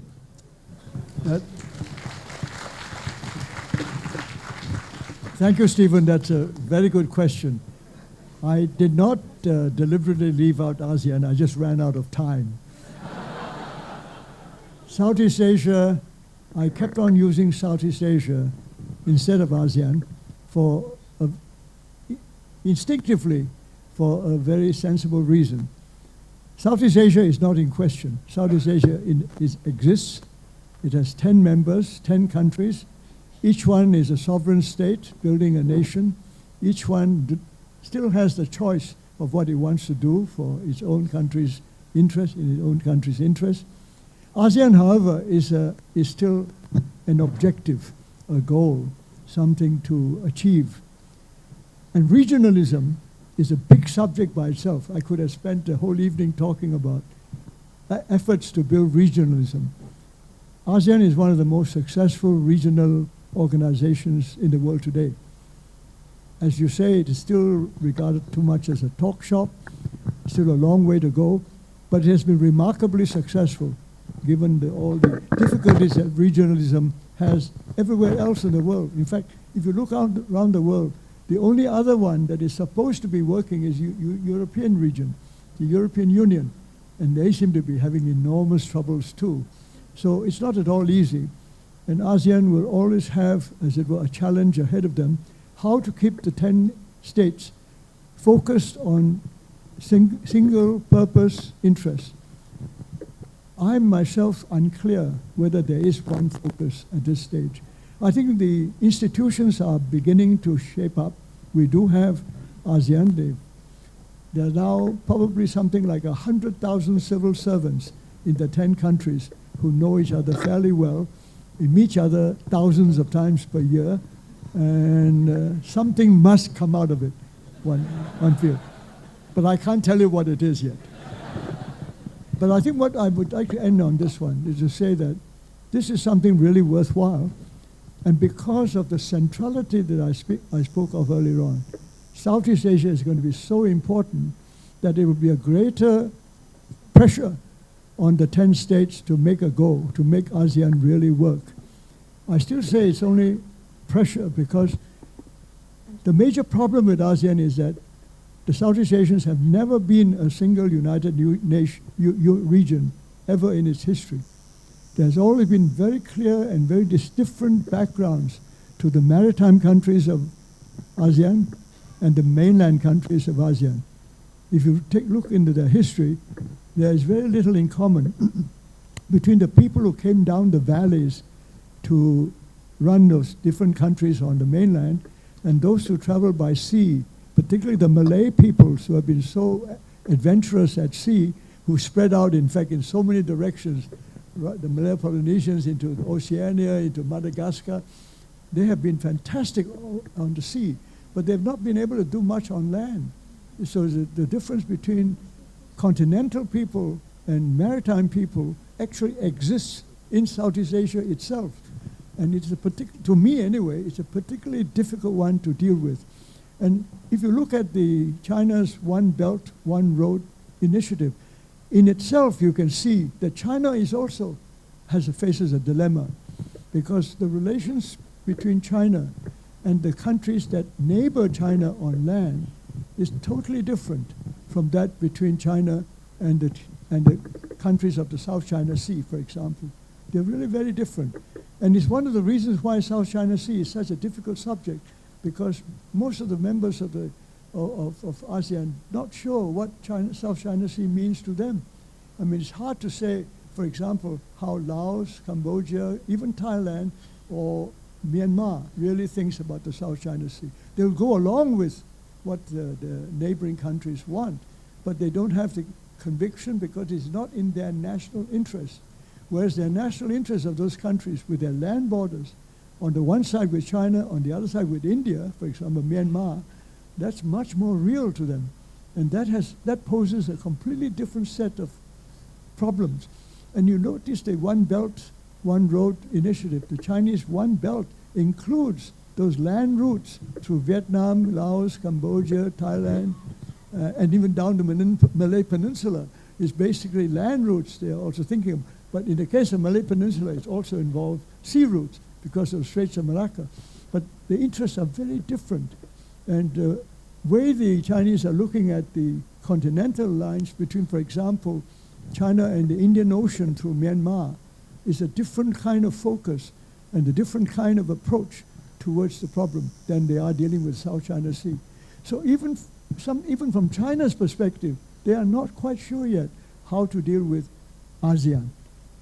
They are still thinking of the 10 countries and how to deal with each of them. In the long term, all countries, because of the centrality of Southeast Asia, all countries will benefit, to my mind, if ASEAN is successful. If the 10 Southeast Asian countries can really work together and think as one and speak as one, it will benefit everybody. So I think it's in everybody's interest to do that. But in practice, how each of these neighboring big countries deal with each specific country still can upset the apple cart, so to speak, to put it very simply. So there are so many questions there that I think we have to say, keep trying. Ladies and gentlemen, I'm afraid that's all the time that we have for tonight because it's getting very late. So I think all of us in one way or another must have benefited from Professor Wang's very illuminating way of exposition on the topic tonight. And I'm sure all of us will go back with fond memories of tonight's presentation and read more about China. Your Royal Highness, ladies and gentlemen, may I once again call upon all of you to thank Professor Wang Gungwu in the usual manner.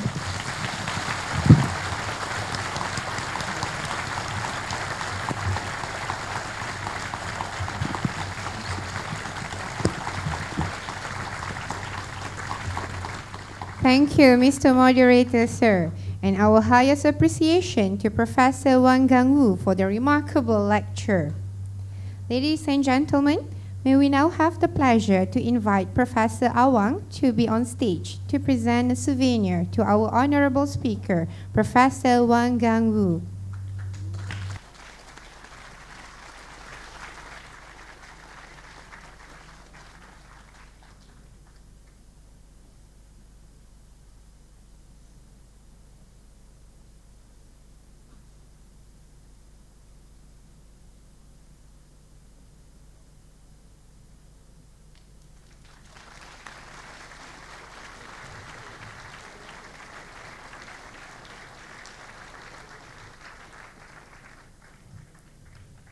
We would like to invite Dr. Lee Hao Hian to receive a token of appreciation.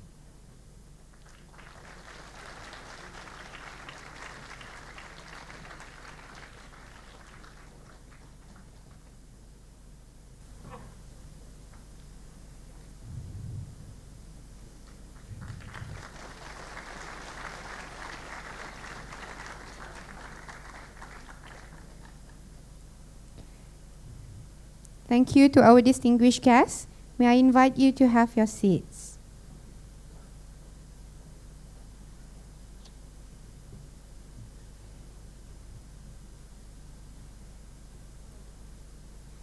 Before we conclude this event, on behalf of University of Malaya, I would like to express our highest gratitude to the Kuala Lumpur Kepong Berhad for their generosity in sponsoring this public lecture series. Ladies and gentlemen, Kuala Lumpur Kepong Berhad, thank you.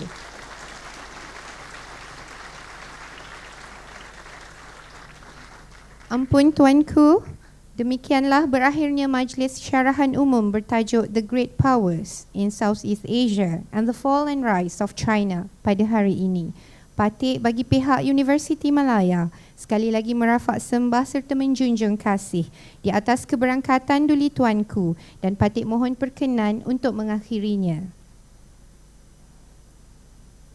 Mengumumkan keberangkatan Duli Yang Maha Mulia Paduka Seri Sultan Perak Darul Rizwan Sultan Nazrin Muizzuddin Shah Ibni Almarhum Sultan Azlan Muhibbuddin Shah Al-Maghfurullah.